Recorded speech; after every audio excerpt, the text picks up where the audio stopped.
రుద్రమూర్తి బయటికి రా, బయటికి. నీ వల్ల బాధపడే చివరి వ్యక్తి నేనే కావాలి.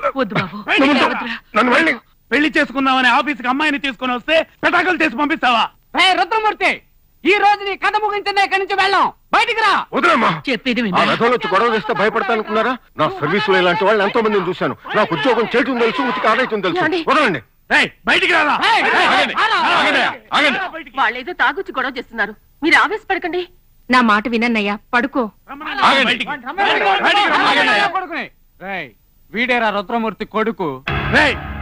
మీ నాన్న నా పెళ్లి చెడగొట్టాడ్రా. వాడు ఉద్యోగం చూసుకోకుండా లవర్స్ ని విడదీస్తున్నాడు. వాడిని ఇప్పుడే నరికి పోగులేస్తాను. వాడిని సపోర్ట్ చేస్తే నిన్ను నరికేస్తాను. సరే, ముందు మా నాన్నని చంపుతావు, తర్వాత అమ్మాయి వాళ్ళ నాన్న అడ్డొస్తే అతన్ని చంపి నువ్వు జైలుకెళ్ళి నీ జీవితం నాశనం చేసుకుంటావా? సభాష్. ఓ మనిషి ప్రేమించడం మొదలెట్టాడంటే ఆ ప్రేమ తనలో దానవత్వాన్ని చంపి మానవత్వాన్ని మేలుకొలపాలి. నువ్వు నిజంగా ప్రేమించుండుంటే అది అర్థం చేసుకుంటేవాడివి. చూడు, నీ ప్రేమ ఎందుకు విఫలమైందో కాస్త ఆలోచించుడు. నీ ఫ్రెండ్గా చెప్తున్నాను. నీ మొహం చూసి వదిలేస్తున్నాను. రే రుద్రమూర్తి, నీ కొడుకు వల్ల బతికిపోయావరా? కృష్ణ వచ్చాడా? రండ్రా. వాళ్ళు నేను చేయలేదుగా. చూడరా మీ నాన్న చేసిన పని. ఏంటన్నా ఇదంతా? ఎవరో ఎవరినో ప్రేమిస్తే నీకేంటి? లవ్ అన్న పేరుతో వీళ్ళు చేస్తున్న అన్యాయాలు నేను చూస్తూ ఊరుకోలేను. నాన్న, ఈ ఊళ్ళో వాళ్ళు మాత్రమే కాదు, ఈ లోకంలో ఎందరో ప్రేమించుకుంటున్నారు. నువ్వు ఒక్కడివి వాళ్ళని అడ్డుకోగలవా? కుదరని పని నాన్న. మీ నాన్న ఊళ్ళో పెళ్లిళ్ళని చెడగొడుతున్నారు. మా అమ్మాయిని కాపాడబోయి మీరు దెబ్బలు తిన్నారు. మీరు బుద్ధి చెప్పటం వల్ల ఎవరితోనో పారిపోవాలనుకున్న నా బిడ్డ మనసు మార్చుకుని ఇంటికి వచ్చింది. చాలా థ్యాంక్స్ అండి. విన్నావా? ఇటువంటి పెద్దవాళ్ళ సంతోషం కోసం నేను ఎందరు లవర్స్ నేను విడదీస్తాను. సర్వీస్ పూర్తయ్యే వరకే కాదు, చచ్చే వరకు విడదీస్తాను.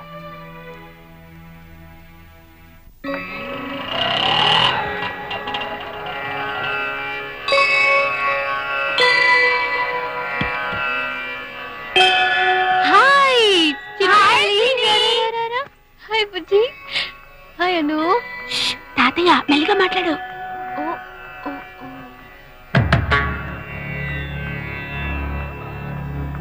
ఓకే, వెళ్ళండి వెళ్ళండి.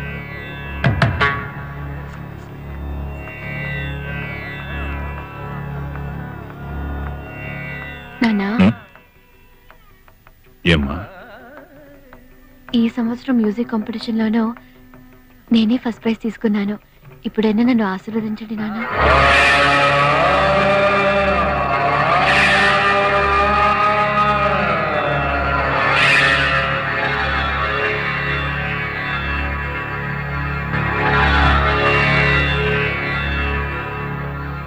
లేదమ్మా, నేను అర్హత కోల్పోయి చాలా కాలమైంది.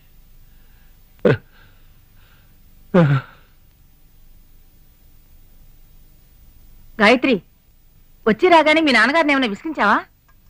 నాన్నగారితో ఏవేవో మనసు విప్పి మాట్లాడాలని వచ్చాను, కానీ ఆయన గురించి నీకు తెలీదా? ఈ రోజు కొత్త ఉంది. ఆయన భగవంతుడే మార్చాలి. అదే సరే, పక్కింట్లో ఉన్న వసంతక లవ్ మ్యారేజ్ చేసుకుని వెళ్ళిపోయింది. ఇప్పుడు ఎలా ఉంది? దానికేం గుండ్రాయిలా ఉంది, కానీ దాన్ని కన్నవాళ్లే కూతురిలా చేసిందే అని అగ్రహారంలో తలెత్తుకోలేక విషం తాగి చచ్చిపోయాడు. అయిన వాళ్ళందరూ చచ్చారనుకొని ఏమిటమ్మా ప్రేమలు పెళ్లిళ్ళు? కన్నవాళ్ల సమాధుల మీద తాజ్మహల్ కట్టకూడదు. ఏమిటే గాయత్రి, ఎప్పట్లాగే ఫస్ట్ ప్రైజా? పైన పెట్టేయి.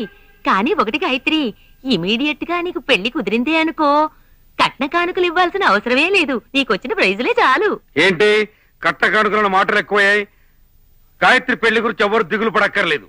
ఈ ఇంటికి పెద్దలు నేనున్నాను కదా, అన్నీ నేను చూసుకుంటాను. నువ్వేం చేస్తున్నావు అక్కడ నిలబడి? ఓ లోపల వెళ్ళి చూడు. తక్కువ లేదు అత్తయ్య.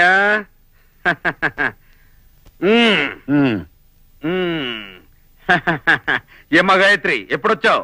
ఎన్నాళ్ళు లీవు? 1 వీక్. 1 వీక్? గాయత్రి, నేను ఇంటికి అల్లుడుగా వచ్చిన దగ్గర నుంచి మీ నాన్నగారు నోరు తెరిచి ఏది మాట్లాడడం లేదు. 365 రోజులు మౌనవ్రతం. ఆయన అన్న అదే మీ పెదనాన్న. ఆయన తనకు పనికి రాకుండా ఇతరులకు పనికి రాకుండా బతుకుతున్నాడు. ఈ ఇంట్లో అన్ని పనులు నెత్తిరేసుకుని చేసేసరికి నా తల ప్రాణం తోకొస్తుంది.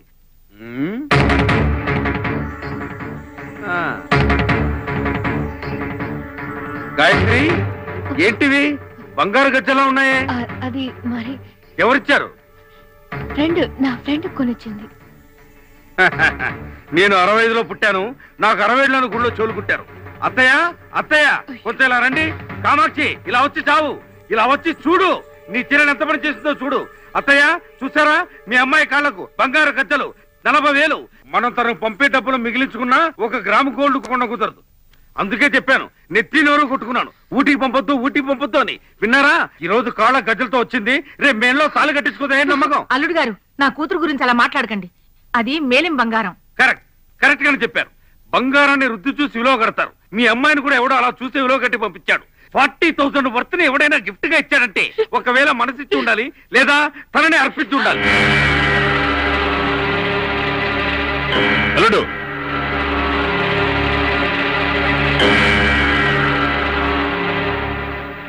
ఏమిటిదంతా?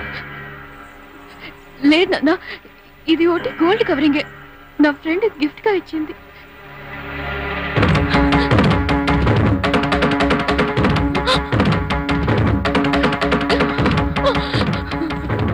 నీ మీద నిందలు వేయించిన ఈ గజ్జెలు నూతులు పడే.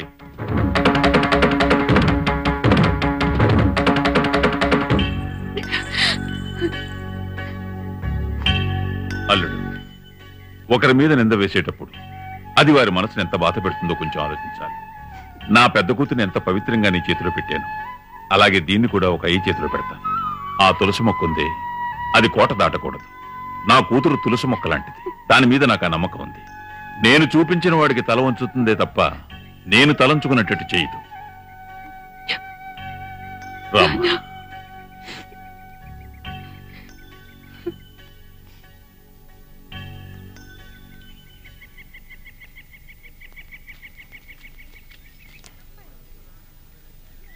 గాయత్రి, మన మనసులో ఉన్నది నిజమైన ప్రేమ. నిజమైన ప్రేమికులను ఎవరో విడతీయలేరు. ఇలా నలుగురు ఎదిరిస్తేనే మన ప్రేమ ఎంత బలమైందో రుజువవుతుంది. ఏమైంది? అందరూ ఎక్కడికి పరిగెడుతున్నారు? Very sad news. మన ఉమా లేదు, అది సూసైడ్ చేసుకుంది. ఉమా? ఎందుకు? ఉమా వాళ్ళ ఇంట్లో వాళ్ళ అమ్మ నాన్న వాళ్ళ లవ్ ఒప్పుకోలేదని ఉమా వాళ్ళ బాయ్ ఫ్రెండ్ తో ఆత్మహత్య చేసుకుంది. అయ్యో, ఎంత ఘోరం చేశావు!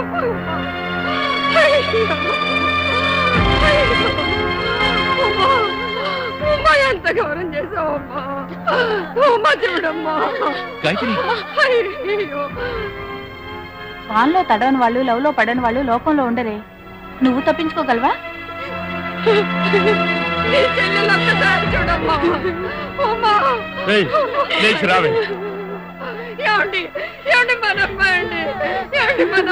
లవ్ చేస్తున్నానని ఎవరితోనో తిరగడం ఎప్పుడు మొదలెట్టిందో ఆ రోజే నాకు సంబంధించినంత వరకు ఇది చచ్చినంతో సమానం. ప్రేమలో మమ్మల్ని మీరు ఒకటి కానివ్వకున్నా, చావులో మేము ఒకటి అవుతున్నామని మన మొహాన ఉమ్మేసినట్టు రాసి పెట్టి చచ్చిందే.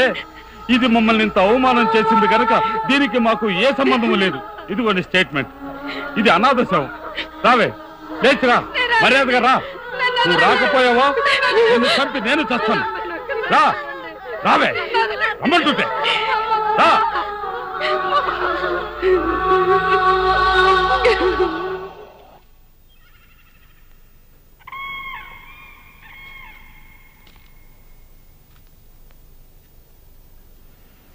గాయత్రి, నన్ను తాకొద్దు, నన్ను తాకొద్దు, నన్ను తాకొద్దు, నా దగ్గరికి రావద్దు. ఎందుకురా నన్ను ప్రేమించావు? ఎందుకు ఎందుకు నన్ను తాకొద్దు? శవాన్ని కూడా తీసుకోకుండా వెళ్ళారే. ప్రేమించడం అంత పెద్ద తప్ప.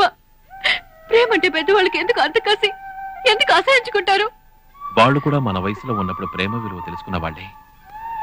కానీ వాళ్ళు ఇప్పుడు ప్రేమను ఎందుకు ద్వేషిస్తున్నారో తెలుసా? పక్కింటి వాళ్ళు ఏమనుకుంటారనో, ఎదురింటి వాళ్ళు ఏమంటారనో, బంధువులు ఏం తప్పు పడతారనో, లేదా సమాజంలో గౌరవం లేకుండా పోతుందేమోనన్న భయంతో. కన్నబిడ్డల సంతోషం కంటే కాకులాంటి లోకులు మాట్లాడే మాటలకే ఎక్కువ విలువిస్తారు. అది మాత్రమే కాదు, వాళ్ళకి అంటూ ఒక ఈగో ఉంది. మనం ఏ హాస్పిటల్లో పుట్టాలి అని నిర్ణయించిన దగ్గర నుంచి మనం చదివే స్కూలు, వేసుకునే డ్రెస్సు అన్ని వాళ్లే నిర్ణయిస్తారు. వాళ్ళకి సంబంధించినంత వరకు మన పెళ్ళనేది ఒక పెద్ద కళ.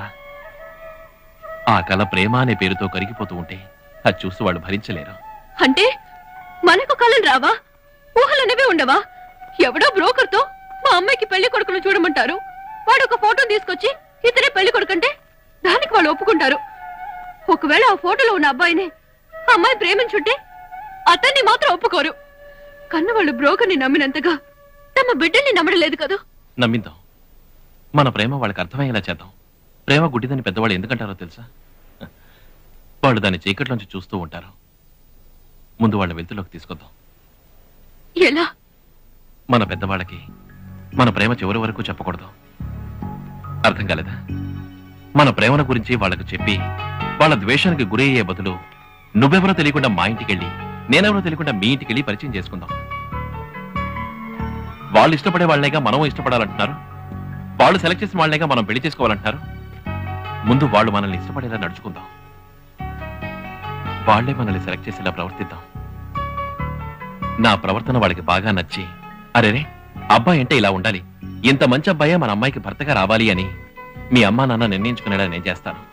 అదే విధంగా నువ్వు మా కుటుంబంలో అందరి మనసులోనూ స్థానం సంపాదించి వాళ్ళ నోటితోనే ఈ అమ్మాయే మన కుటుంబానికి కోడలుగా రావాలరా అని నన్ను అడిగేలా చెయ్యి. అలా చేయగలిగితే ప్రేమను గెలిపించుకోవడానికి మనం పోరాడాల్సిన అవసరం లేదు. మన ప్రేమ గెలవడానికి వాళ్లే పోరాడతారు. ఏ కాలంలోనూ పెద్దవాళ్ళ పిల్లలకి శత్రువులు కానే కారు. మనమే వాళ్ళని మిత్రులుగా చూడటం మర్చిపోతున్నాం. మనం కన్నవాళ్ళకి దూరం కానక్కర్లేదు. ఆ కన్నవాళ్లే మనకు దగ్గరయ్యేటి చేద్దాం. ఎంతకాలం వెయిట్ చేయాలి?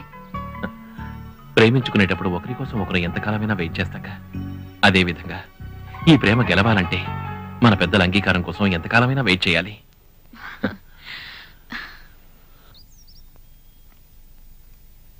ఇదంతా ప్రాక్టికల్ గా జరుగుతుందనుకుంటున్నారా? లవ్ చేసేవాళ్ళు దేన్నైనా ప్రాక్టికల్ గా డీల్ చేయగలరు. ఎంత ఓర్పు, ఎంత నిదానం. గాయత్రి, నువ్వు ఎంతో అదృష్టవంతురాలివి. మీరిద్దరూ ఎలాగైనా కష్టపడి ఒకటయ్యారంటే ఆ రోజేనే నిజమైన lovers day. All the best. Thank you. All the best. ఎక్కడ అడిగినా గాయత్రి లేదంటున్నారే. Where is Gayatri?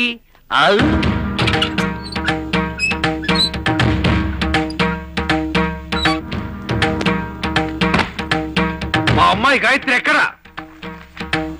ఏంటి అని ఓకేనా? లవర్స్ కి మీరు హెల్ప్ చేస్తున్నారా? మీ సంగతి వచ్చి తెలుస్తా. అవును, ఆ రాస్కల్ ఎక్కడ వర్క్ చేస్తున్నాడు? నువ్వు చెప్పి మీ ఇంటి గురించి నేను తెలుసుకోనక్కర్లేదు. ఎందుకంటే అది నా కాబోయే మావగారి ఇల్లు. మా గాయత్రి కృష్ణ ఎక్కడికి వెళ్ళారు? చెప్పలేదో పోలీసులు పిలిపించి నీ షాప్ కి సీల్ వేయ. వద్దండి, బహుశా బస్ స్టాండ్ వైపు వెళ్ళి ఉండొచ్చు. బస్ స్టాండ్ కా ఎస్కేప్? అయ్యో, మీరేం కనపడతారేమో. పదండ్రా. ఈ రెండు ముళ్ళలో ఒకటి కావడం ఏ విధంగా ఎవరూ ఆపలేరు.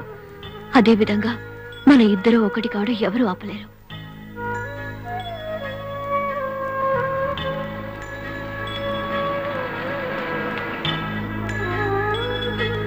నా గుర్తుగా నీ దగ్గర.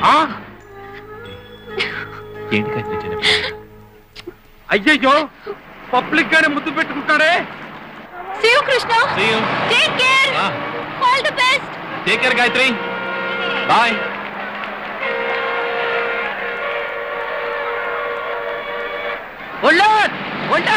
వస్తాపండి, నా మరదలు కిడ్నాప్ చేసి తీసుకెళ్తున్నాడు. హలో, ఎవరైనా హెల్ప్ చేయండి.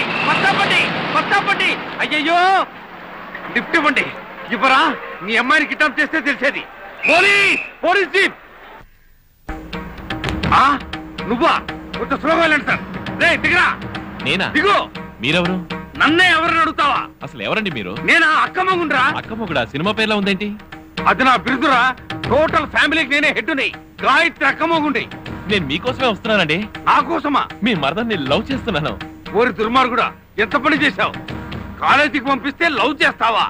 లవ్ చేసే వాళ్ళందరినీ షూట్ చేయాలరా? ఏంటి మన జీప్ లో ఎక్కి లవ్ గురించి నోటిఫికేషన్ మాట్లాడుతున్నాడు?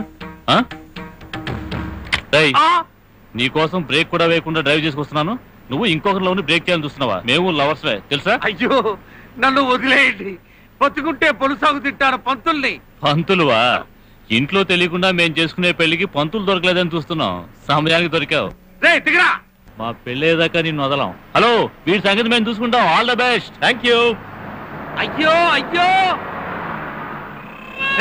అడుగురా కృష్ణ. ఎక్కడా కనపడ్డే? రే కృష్ణ, రే రే గాయత్రి వాళ్ళ బాబు జీపులో వెళ్తున్నాడు రా. వాడి సంగతి మేము చూసుకుంటాం. వాడికి విషయం అంతా తెలిసిపోయింది. కాళ్ళు చెదిరించేస్తారా? ఓకేరా, హ్యాపీగా ఉండు. బాయ్. ఓకే. ఎంత మోసం, మనిషికి మానవత్వం లేదు. Hello please lift, please lift.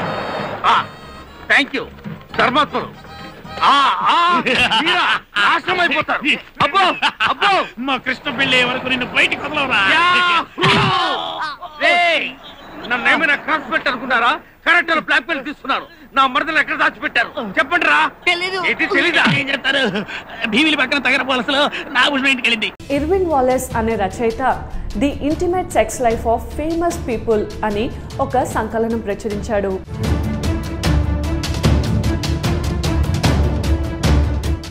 Fetish అంటే నగ్నంగా నిద్రించడం అనే విభాగం కింద గాంధీ పేరు కనబడుతుంది.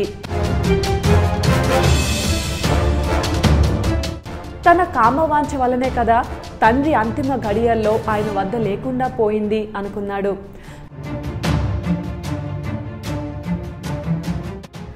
గాంధీ బ్రహ్మచర్య ప్రయోగాల గురించి అర్థం చేసుకోవాలంటే సెక్స్ గురించి గాంధీ అభిప్రాయం తెలుసుకోవాలి.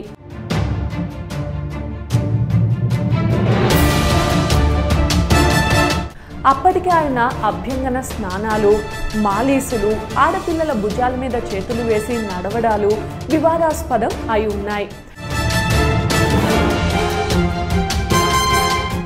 దీక్ష శారీరక బ్రహ్మచర్యానికే పరిమితం కాకుండా మానసికంగా కూడా తను బ్రహ్మచారి కావాలని ఆయన ఆశించాడు. దీన్ని బట్టి సెక్స్ పట్ల ఆయనకు అపరాధ భావన ఉండేదని తెలుస్తోంది. గాంధీ ఆ స్త్రీలను తన పక్క మీద తన దుప్పట్లోనే పడుకోమనేవారట. 2010లో జార్జ్ ఆడమ్స్ అనే ఆయన గాంధీ నేకెడ్ అంబిషన్ అనే పుస్తకం రాస్తూ మళ్లీ వీటి గురించి విమర్శించాడు. గాంధీ ట్రూత్ రాసిన ఎరిక్ ఎరిక్సన్ సిద్ధాంతం ప్రకారం గాంధీ జీవితంలో మాతృత్వ భావనకు ముఖ్య స్థానం ఉంది. ఒంటరితనం అనుభవించినప్పుడు ఆయన తల్లి ప్రేమకై తప్పించి స్త్రీ కౌగిలిలో సేద తీరేవాడు. నౌఖలి పర్యటన తర్వాత నుంచి క్రమం తప్పకుండా ఆయన పక్కనే లంగా జాకెట్ వేసుకొని పక్కనే పడుకునేది. తన భర్తకు ఈ వ్యవహారం నచ్చలేదని కూడా ఆమె చెప్పింది.